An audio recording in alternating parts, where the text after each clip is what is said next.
एक बात बताएं, उद्देश्य क्या है आपका? बच्चों को पढ़ाने के लिए आप भेज रहे हैं, बच्चों को पढ़ा रहे हैं, उद्देश्य क्या है आपका? उद्देश्य यह है कि मेरा बेटा पढ़े और पढ़ने के बाद सर्विस करे, पैसा गावे। इसका मतलब है अर्थ प्राप्त करने के लिए।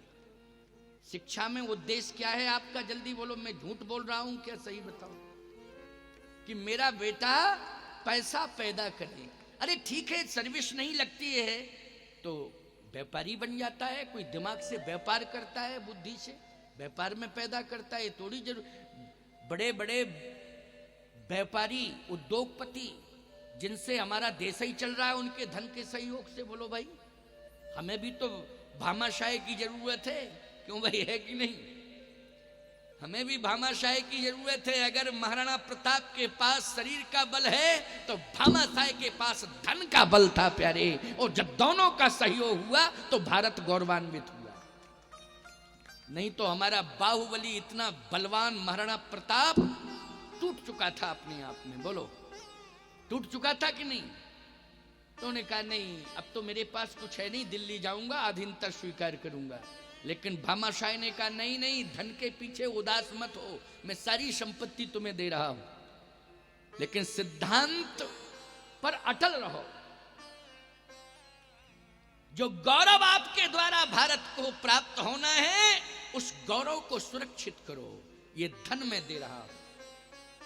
तो बोलो धनी मानियों की भी तो जरूरत है हमको, ऐसी बात नहीं। लेकिन अगर संस्कारी ना होता भामाशाह तो धन के त्याग की बात नहीं करता, बोलो भाई, देता ही नहीं। वो संस्कारी था तभी तो राष्ट्रीयता के संस्कार भरे थे, उदारता के संस्कार भरे थे, तभी तो धन देने में उदारता है। हमारी संतान में शिक्षा के साथ साथ संस्कार भी होना चाहिए। होना चाहिए कि नहीं होना चाहिए? शिक्षा का विरोध नहीं कर रहा हूं, समर्थन कर रहा हूं, लेकिन संस्कारों का समावेश हो। हमारा बेटा जज बनेगा, लेकिन संस्कार होंगे तो निर्णय गलत नहीं देगा। जितने भी निर्णय देगा अदालत में, बोलो ईमानदारी से, सत्य और धर्म के आधार पर देगा कि नहीं देगा? हैं? नहीं तो पता चला कि निरपराधी को पैसा के बल पर फांसी पर लटका दिया, बेचारे का अपराध है नहीं, मर गया, लो लटके। क्यों? बोले जज साहब ने 10 लाख लिए, और वो मारने कहते भी हैं सजा दिलवाने वाले लोग, बोले पता नहीं है, ऐसे थोड़ी 10 लाख खर्च किए तब लटके ये। अगर 10 लाख नहीं देते तो फिर हम अटके थे बीच में, हम बीच में ही अटके थे। 10 लाख दिए तो फांसी पे लटके। सावधान, जज भगवान का दूसरा स्वरूप होता है कि नहीं होता है? लेकिन संस्कार उसके साथ जुड़े होंगे तो भगवान है, और यदि संस्कारहीन है तो शायद बहुत बड़ी कुर्सी पर बैठकर पद का दुरुपयोग करके वो हैवान भी बन सकता है, कुसंस्कारों के कारण। किसके कारण? कुसंस्कारों के कारण। इसलिए शिक्षा के साथ संस्कार जुड़े, चाहे व्यापारी बने बेटा, चाहे अधिकारी बने, चाहे कर्मचारी बने, क्यों भाई, चाहे पुजारी बने।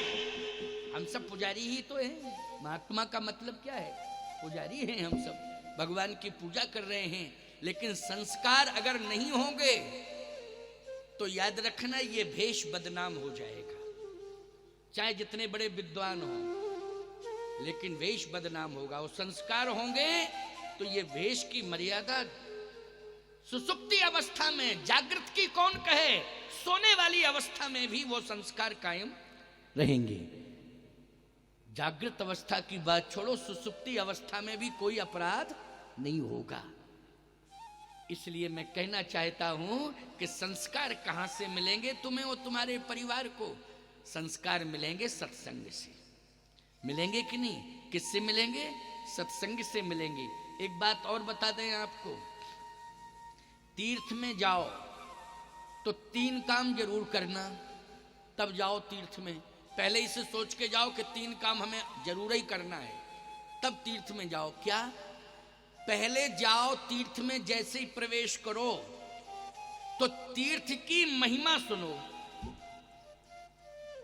तब तो तीर्थ के प्रति जो है श्रद्धा होगी, समर्पण होगा।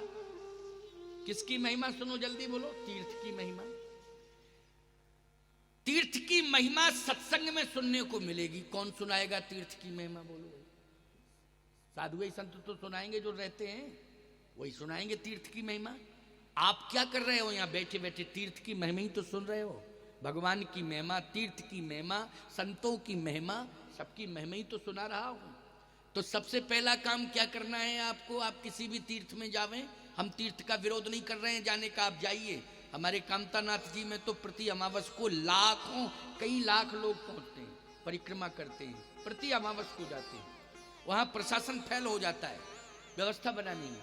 अमावस्या के दिन पुलिस इतनी लग जाती है, लेकिन जिस समय जन सैलाव होता है दर्शन के लिए, उस समय सब खड़े हो जाते हैं हाथ जोड़ के कि अब हमारे बस से परे है। कामतानाथ जी संभालते हैं।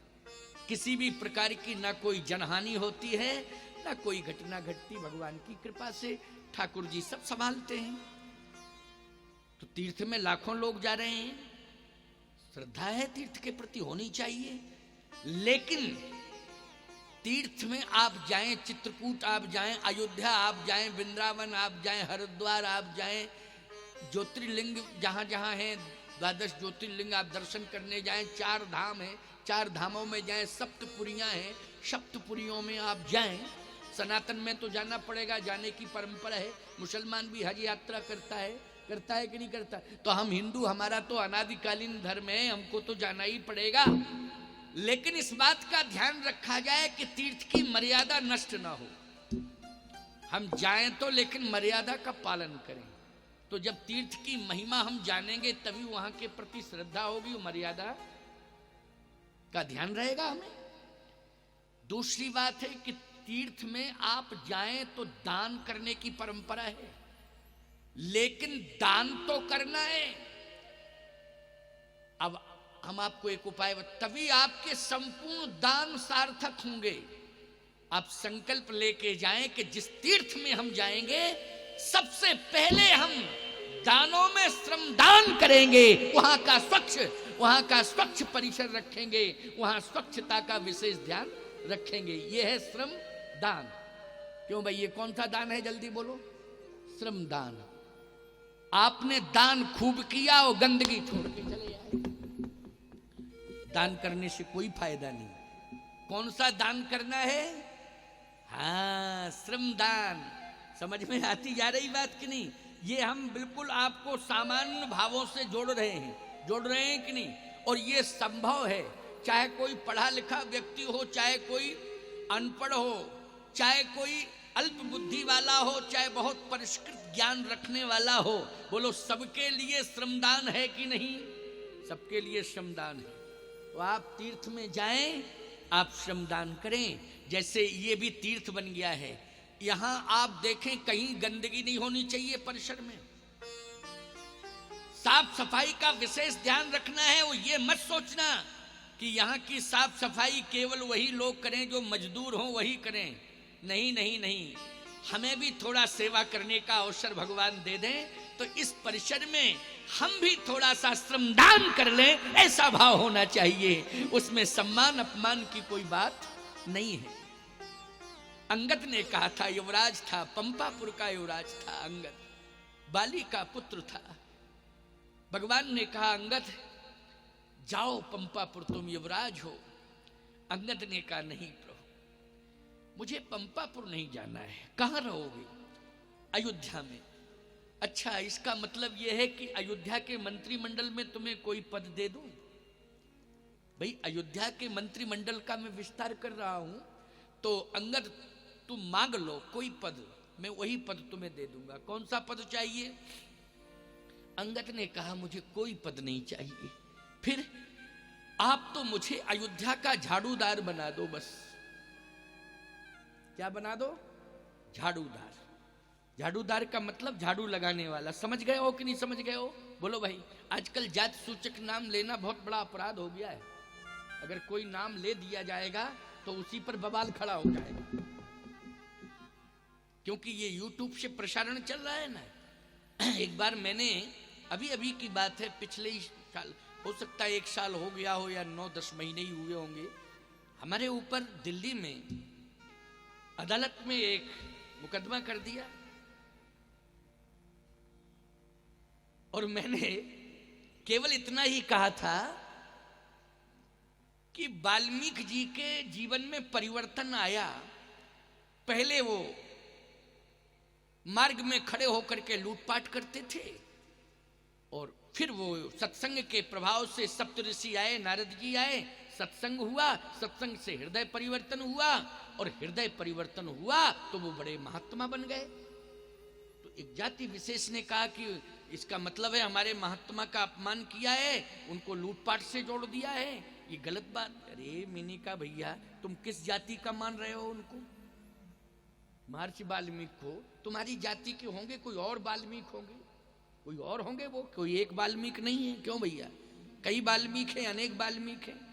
यही बात मैं फिर कह रहा हूं, हो सकता फिर मुकदमा हो जाएगा, क्या पता। लेकिन अभी तो मैं सही बात कह रहा हूं कि नहीं कह रहा हूं, क्या गलत कह रहा हूं बोलो भाई। इसलिए आज किसी भी जाति का नाम लिया जाए, उस जाति का नाम लेने के पहले सोचना पड़ेगा। क्यों भाई, सोचना पड़ेगा। सोचना पड़ेगा कि नहीं सोचना पड़ेगा? जरूर सोचना पड़ेगा। अगर कोई कपड़ा धुलने वाला है तो यही कहना पड़ेगा भैया एक गांव में कपड़ा धुलने वाला रहता था, अब कोई इसमें नाम ही नहीं जाति का। अब कोई कहेगा तो हम कहें कपड़ा तो हम भी धुलते हैं अपने, और सब अपने अपने कपड़े धुलते हैं। क्यों भाई, ऐसा कौन बैठा है जो अपने कपड़े ना धुलता हो? जल्दी बोलो। तो बोलो सब कपड़े धुलने वाले बैठे कि नहीं बैठे? जल्दी बोलो। बस अंतर इतना है, अपने अपने कपड़े धुलते, अपने अपने कपड़े धुलते हैं। क्यों भाई, लेकिन कपड़े धोने वाले सब बैठे हैं। बोलो बैठे हैं कि नहीं बैठे हैं? हम भी हैं उसमें। लंगोटी तो हम भी धुलते हैं अपने हाथ से, भले ही मेरे अचले वचले और ये सब चेले चाले धो देते हैं, लेकिन लंगोटी में अपने हाथ से, ये नियम है भैया, इतना कर अपने हाथ से धो के डाल देता हूं। तो हम भी तो धुलते हैं, कुछ ना कुछ तो धुलते ही हैं। अच्छा, और एक बात बतावें, सत्संग के द्वारा हम सबसे बड़े धुलने वाले बैठे हैं। सत्संग के द्वारा सबके अंदर का मैल भी हम ही धुलते हैं। हजारों लोगों के मैल धुलते हैं। कौन से मैल? काम, क्रोध, लोभ, मोह, मद, मत्सर, खड विकार। बोलो ये मैल हैं कि नहीं? और सत्संग के द्वारा बोलो धुल रहे हैं कि नहीं धुल रहे हैं? तो हम भी धुलने वाले बैठे हुए हैं। अर्थ लगाने की जरूरत है प्यारे। इसलिए मैं सभी को कथा से जोड़ना चाहता हूं, चाहे जिस जाति धर्म का व्यक्ति क्यों ना हो, चाहे जिस जाति धर्म का, जाति छोड़ो धर्म, किसी भी धर्म को मानने वाला हो, वो मेरी कथा में आमंत्रित है। मैं उसका स्वागत करता हूं, वो आए, कथा सुने, उसके हृदय में परिवर्तन होगा। कथा सुनने के लिए सबको परमात्मा ने चांस दिया है कि कथा सुन लो, एक बार सुन तो लो, तुम्हारा कल्याण हो जाएगा। और तुम्हारा अपमान नहीं है, तुम्हारा सम्मान है। कथा सुनने वाले का सबसे बड़ा सम्मान होता है प्यारे। आप कहोगे कौन करता है सम्मान? मैं एक बात बता दूं, कथा जो सुनता है भगवान की, हनुमान जी सबसे पहले उसको सम्मान देते। सुनते जाना, क्योंकि अदृश्य रूप में हनुमान जी यहां सबसे पहले आए हैं और सबसे पहले आकर के वो एक ही बात कह रहे हैं आने वालों से, आइए आइए आइए, बैठिए बैठिए बैठिए बैठिए। लेकिन तुम्हें, आप कहो महाराज हमें ना दिखाई दे रहा है ना सुनाई दे रहा है। अगर वो आइए आइए कह रहे तो दिखाई देते, सुनाई देते। अरे तुम्हारी आंखों पे संसार का मोतिया बिंद आ गया, इसलिए तुम्हें संसार वाले ही दिखाई देंगे। बोलो भाई देंगे कि नहीं देंगे? सुनाई क्यों नहीं दे रहा है? क्योंकि संसार की बातें ही सुनने का अभ्यास अभी तक पड़ा हुआ है। समझ गए हो कि नहीं? इसलिए संसार की बातें सुनने का अभ्यास है, तो वही तो सुनाई देंगी। हनुमान जी की बात कहां से सुनाई देगी तुमको? हाँ, अब हम आंखों का ऑपरेशन और कानों का ऑपरेशन कर रहे हैं, तो सब दिखाई देंगे देवता और कथा भी सुनाई देगी। अभी कानों का ऑपरेशन जारी है, ऑपरेशन थिएटर है ये। क्यों भाई? हम कर रहे हैं, कथा के माध्यम से सुनने की क्षमता भी तुम्हारे अंदर आएगी और देवी देवताओं को देखने की भी क्षमता तुम्हारे अंदर आएगी। ये कथा से लाभ होगा, लेकिन इसके लिए तुम्हें समय निकालना पड़ेगा और मन लगा के कथा सुननी पड़ेगी। तो भैया कथा में तीर्थ जाने के पहले कथा सुन लो। लोग कहते हैं तीर्थ से लौटने के बाद कथा सुनेंगे। तीर्थ जाने के पहले राम कथा सुन लो, लौटने के बाद भागवत की कथा सुन लो। क्या दिक्कत की बात है? दोनों ही कथाएं हो जाएंगी, ठीक है ना। जाने के पहले कौन सी सुनो, जल्दी बोलो? राम कथा। और लौट के आओ तो भागवत की कथा सुनो, और मरने के बाद गरुड़ पुराण सुनो। क्यों भाई? जाने के बाद भी सुनने की परंपरा है। बोलो, पुराण के सुनने की परंपरा है कि नहीं? ये सुनने वाली परंपरा, मरने के बाद भी सुनने की परंपरा है।